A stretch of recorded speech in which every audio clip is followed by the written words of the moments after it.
9 bisnis online tanpa modal. Teman-teman semua,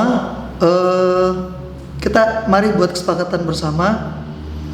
Bisnis online tanpa modal ini kalau nggak kita sepakati dulu di awal, saya yakin teman-teman akan protes nanti. Contoh, kan masih butuh laptop Pak, kan butuh kuota, butuh colokan listrik, butuh pulsa dan segala macam. Jadi teman-teman, kita sepakati dulu ya.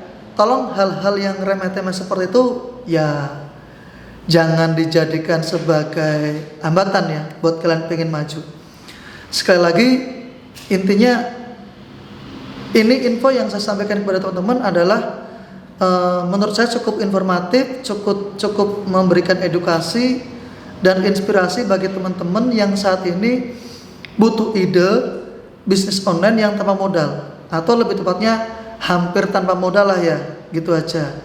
Karena sebenarnya yang benar-benar tanpa modal itu ya banyak idenya gitu. Tinggal bagaimana teman menyikapinya. Kalau teman-teman itu bensin dihitung, pulsa dihitung, ya emang itu pikiran-pikiran yang sulit membuat teman-teman menjadi maju.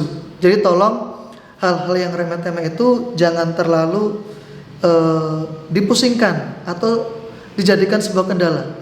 Karena untuk mewujudkan sebuah bisnis online tanpa modal itu sebenarnya sepele dan sangat-sangat bisa kalau teman-teman fokus pada idenya itu sendiri. Oke. Yang pertama adalah dropship atau reseller. Teman-teman tahu lah ya, ini udah sering saya bahas berkali-kali, dropship atau reseller. Jadi buat teman-teman yang saat ini sedang mencari ide bisnis online tanpa modal, untuk dropship atau reseller itu yang paling mudah itu adalah ya teman-teman bisa mengambil contoh produk dari marketplace yang ada, atau boleh ikut bisnis online yang udah besar, punyanya siapa aja bebas, silakan diikutin. Intinya adalah teman-teman mempromosikan atau menjual barang-barang produk milik orang lain ya ke kalangan teman-teman sendiri atau ke calon pembeli dari teman-teman. Kemudian nanti ketika terjadi transaksi, si pembeli itu akan mentransferkan sejumlah dana kepada atau terhadap rekening teman-teman. Kemudian baru dana tersebut diteruskan kepada pemilik barang. Kemudian dari pemilik barang ini mengirimkan barang atas nama dan alamat dari teman-teman sendiri. Itu yang namanya reseller atau dropship, teman-teman. Paham ya? Jadi kalau teman-teman membeli barangnya itu dengan mempromosikan gambar tanpa membeli dulu, barangnya laku dulu, baru teman-teman transferkan ke pemilik barang aslinya, itu kan berarti tanpa modal, teman-teman. Terus modalnya apa? Kan nge-share gambar Pak Dwi, butuh HP ya. Ya kalau teman-teman itu masih dipermasalahkan ya itulah pikiran kamu yang nggak bakal bisa maju. Jadi kalau orang banyak berpikir bisnis tanpa modal tuh bullshit, nggak ada, ya itu karena mohon maaf ya karena emang terlalu sempit pikirannya gitu. Mau dikatakan ada, mau dikatakan nggak ada, tergantung pola pikir kamu. Ya sebenarnya ketika teman-teman selalu melulu pengen bisnis kendalanya di modal, itulah kenapa teman-teman susah maju. Kalau buat saya punya prinsip bisnis tanpa modal itu ada, ya. Karena saya bisa sebesar sekarang itu karena ketika 2012 yang lalu saya sempat bangkrut, semuanya mengalir tanpa modal, gitu. Sekali lagi, bensin nggak saya hitung. Kalau cuma sebatas pulsa atau kuota internet, ya jangan dihitung lah ya. Kalau yang remeh-temeh masih menghitung, ya itulah kenapa kamu nggak bisa maju. Oke. Yang kedua itu adalah menjadi penerjemah. Ya. Menjadi penerjemah itu sangat simpel, sangat mudah. Teman-teman bisa mempromosikan diri Anda, ya, diri teman-teman kepada teman-teman sekitar, komunitas atau kalangan sekitar. Bisa juga diiklankan. di medsos atau di Google Ads, silakan ya. Banyak sampai hari ini perusahaan-perusahaan besar, nggak harus perusahaan, yang sifatnya pribadi pun juga banyak. Saya pun sering menggunakan penerjemah buat teman-teman. Saya punya langganan sendiri nih. Jadi ketika saya punya buku yang dalam bahasa Inggris tapi saya suka banget, itu harus diterjemahkan segera, saya sudah punya langganan untuk menerjemahkan itu. Dan sekali saya menerjemahkan itu rata-rata satu buku minim-minimnya 500.000, tergantung berapa halamannya itu. Jadi saya kalau butuh penerjemah, saya sepakati dulu tuh buku setebal ini berapa kira-kira. Kalau udah cocok baru dikerjakan. Nah, pertanyaan saya, kalau teman-teman menjadi penerjemah, satu buku 500.000 kayak langganan saya. Kalau 2 buku, 3 buku, 4 buku, 5 buku, udah deh, satu hari dapat satu order, satu buku. Lumayan nggak? Bisa 15 juta kan satu bulan.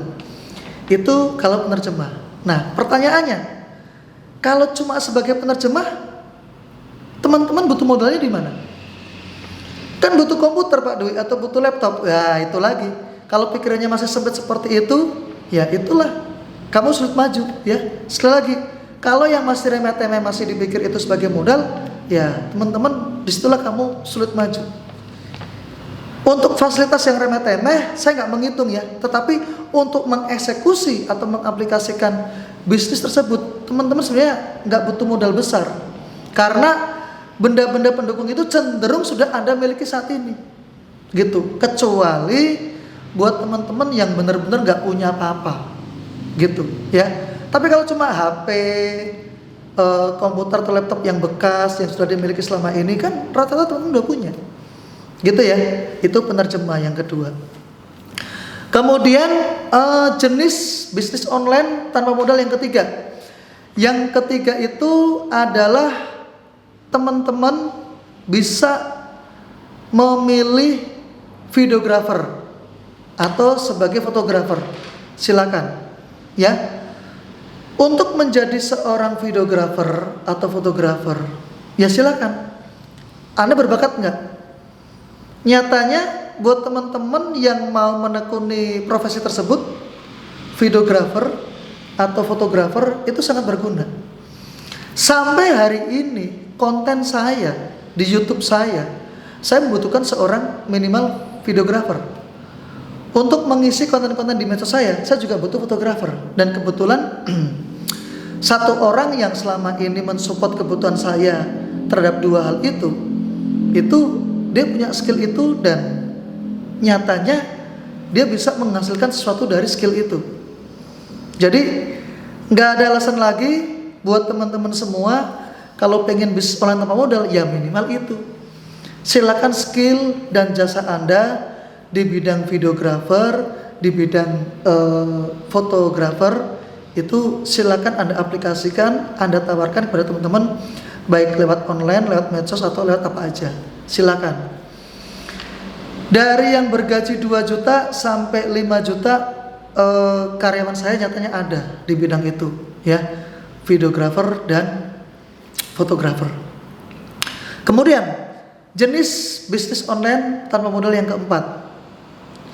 Yang keempat adalah konten kreator. Nah, apa sih konten kreator atau bedanya apa dengan videographer dan fotografer? Konten kreator itu teman-teman ya, mereka itu lebih mengkreasikan ide ya. Jadi mereka lebih tugas itu memainkan kreativitas dari bikin skrip, perencanaan bikin konten apa, tentang apa, alurnya mau seperti apa. Jadi mengkreasikan ide-ide tentang konten yang pengen dikerjakan itu lebih menjadi tugas seorang konten kreator. Jadi kalau videographer itu lebih fokus ke videonya, perangkatnya ya, editing videonya, itu videographer. Kalau fotografer ya dia lebih ke editing terhadap gambar yang dihasilkan itu lebih bagus, lebih bersih, lebih jernih, lebih cerah, lebih berkualitas. Itu fotografer. Kalau konten kreator itu lebih ke perencanaan, ide-ide kreativitas, ketika pengen membuat sebuah konten atau ide karya sebuah konten di YouTube maupun medsos begitu. Jadi dia lebih mengilustrasikan alur ceritanya seperti ini, atau kalau gambarnya yang seperti ini, maknanya seperti itu. Nah, itu content creator. Kemudian yang berikutnya, bentar, minum dulu ya. A few minutes later. Kita lanjut teman-teman. Yang kelima, Anda boleh menjadi seorang vlogger atau YouTuber. Jangan salah teman-teman, saat ini semua orang sedang berlomba-lomba untuk menjadi YouTuber atau vlogger. Bahkan yang awalnya itu pendapatan tertinggi, termasuk subscriber tertinggi itu Mas Atta Halilintar, kemudian disalib oleh Baim Paula, ya. Kemudian sekarang mulai disalib oleh Mas Deddy Corbuzier, ya. Itu. Mereka pun sering dirilis, bahkan gaji mereka itu dari AdSense YouTube itu bahkan sampai miliaran, ya. Minimal 400-500 jutaan sampai sekian M itu. Saya membuat channel YouTube ini sekali lagi ya, kalau saya pengen sebesar mereka, saya bukannya pesimis, ya emang berat gitu. Apalagi ini isinya informatif atau edukasi, nggak semuanya suka gitu. Tapi saya nggak pernah patah semangat untuk terus membuat konten ini.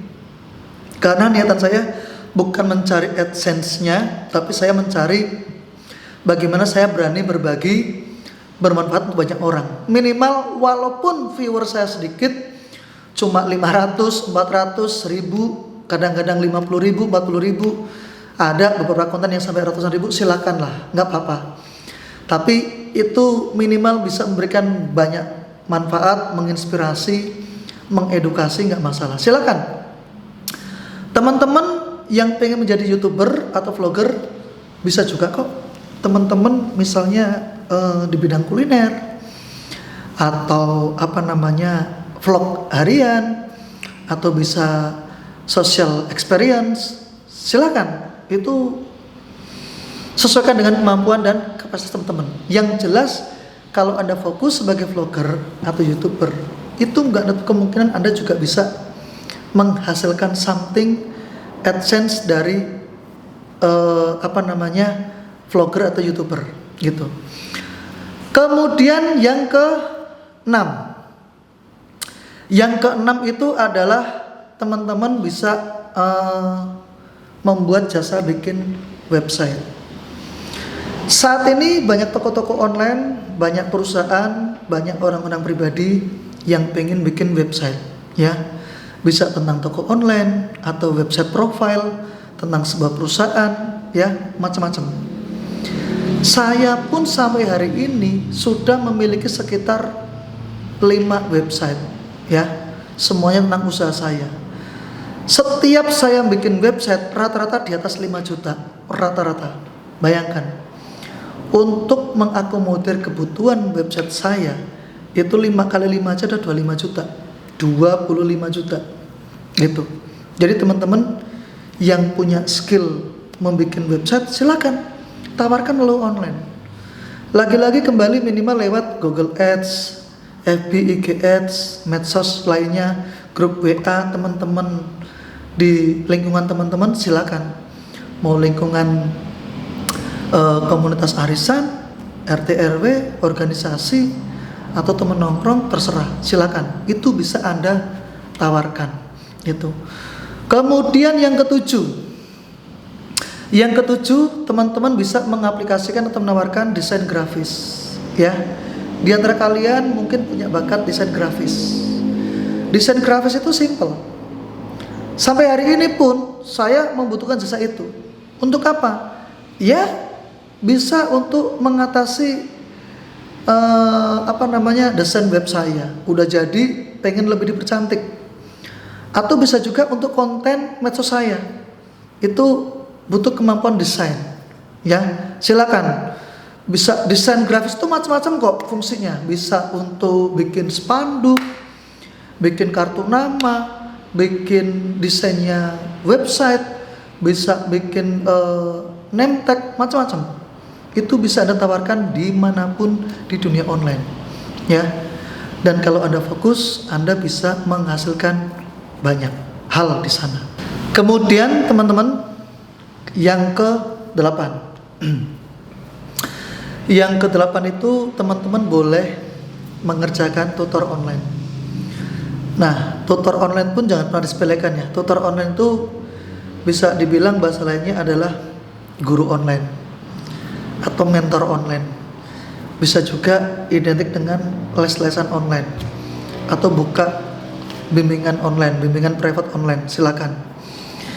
Apalagi di saat pandemi ini, di konten sebelumnya juga udah pernah saya bahas, tutor online ini sangat-sangat bagus peluangnya karena banyak orang tua dan anak-anak yang butuh bimbingan tambahan di luar. Tetapi mereka takut dengan COVID. Akhirnya bimbingan secara online itu betul-betul sangat dibutuhkan. Bahkan saya pun punya les-lesan yang online yang di saat pandemi ini malah makin laris, makin banyak permintaan, baik dari TK, SD, SMP, SMA. Itu. Jadi teman-teman yang lagi bingung butuh bisnis online tanpa modal, jangan lupa salah satunya adalah tutor online. Itu kalau cuma mau cari 3 juta sampai 5 juta, merem lah ya kalau cuma tutor online. Oke. Yang terakhir teman-teman, yang ke-9. Yang ke-9 teman-teman bisa menjadi admin medsos. Nah, sampai hari ini medsos saya itu ada yang adminin walaupun lagi berhenti ya, terutama medsos untuk usaha saya. Jadi jangan salah teman-teman, kalau saya mengurusi semua postingan medsos saya, terutama yang usaha, capek. Setiap hari harus memikirkan mau posting apa, captionnya apa, hashtagnya apa. Kalau ada admin medsos itu terbantukan. Dan kamu tahu nggak? Admin medsos itu minimal yang paling murah itu dari 3 juta sampai 5 juta ke atas. Itu kalau satu orang atau satu perusahaan itu teman-teman pegang. Kalau teman-teman megang 5, megang 10 orang atau 10 perusahaan, lumayan nggak? Gitu. Jadi jangan pernah diremehkan sebuah pekerjaan tentang admin medsos. Ini sedang tren, sedang banyak dibutuhkan oleh brand-brand besar maupun startup-startup yang sedang berdiri, termasuk startup yang sedang saya kerjakan. Itu. Baik teman-teman semua, itulah 9 bisnis online tanpa modal yang kira-kira bisa menginspirasi, berguna, bisa teman-teman pilih, terutama saat-saat pandemi ini bisa bermanfaat untuk memberikan pendapatan tambahan buat teman-teman semua. Salam sukses dari Klen Artono.